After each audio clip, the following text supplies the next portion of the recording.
Gusto mong maging real estate virtual assistant pero hindi mo alam kung saan magsisimula? Well, you can start here. Hi, I'm Mary and I teach people how to start working from home. And keep in mind na hindi ka muna magsisimula na automatic transaction coordinator ka na. Hindi ka muna mag-handle ng offers. You will start as a general virtual assistant for real estate. And today, I'll explain why that would be very powerful. Now, in this video, pag-usapan natin what is a general virtual assistant specifically for real estate.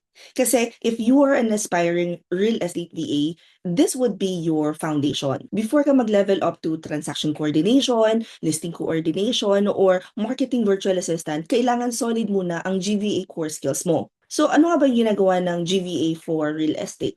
Let's simplify that. A general virtual assistant is the backbone of the agent's daily operations. So, hindi ka pa nag-negotiate ng offers, hindi ka pa nag-handle ng closing deadlines, but you want to make sure that everything runs smoothly. Usually, for GVAs, you would be handling administrative support, task management, email and calendar management, client communication, basic coordination with lenders, inspectors, or buyers. Nandyan din yung data entry and CRM updates.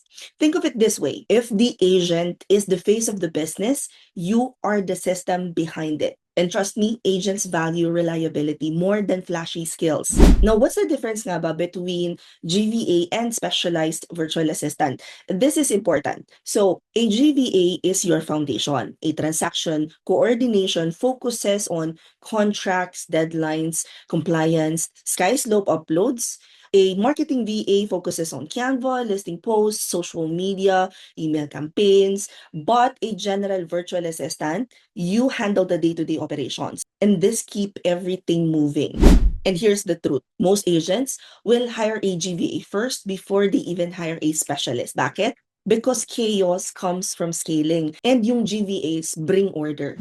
When somebody asks, how does a GVA add value to real estate teams?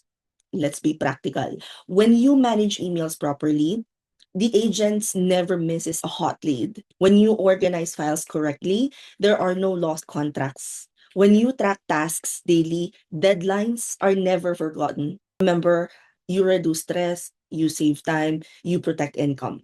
And in real estate, time literally equals commission. This is exactly why if you master your GVA skills, you become irreplaceable.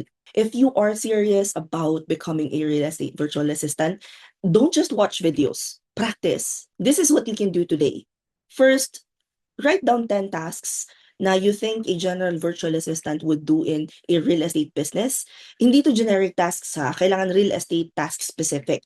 And you have to write down examples like follow up with buyer inquiries, update CRM, schedule showings, anything na sa tingin mo kaya mong gawin like organizing contract folders, send appointment confirmations, train your brain to think like operations. And then next is you also want to do a little bit of role playing, sending professional emails, replying to client inquiries. Halimbawa, a buyer asks about a property listing. You want to practice replying professionally, clear, polite, helpful, walang emojis, walang slang, no over explaining because communication is currency in this industry. Now, some of you want to jump straight into high-level tasks, but here's the reality. You can't manage transactions if you can't manage your own inbox. You can't coordinate offers if you can't organize files.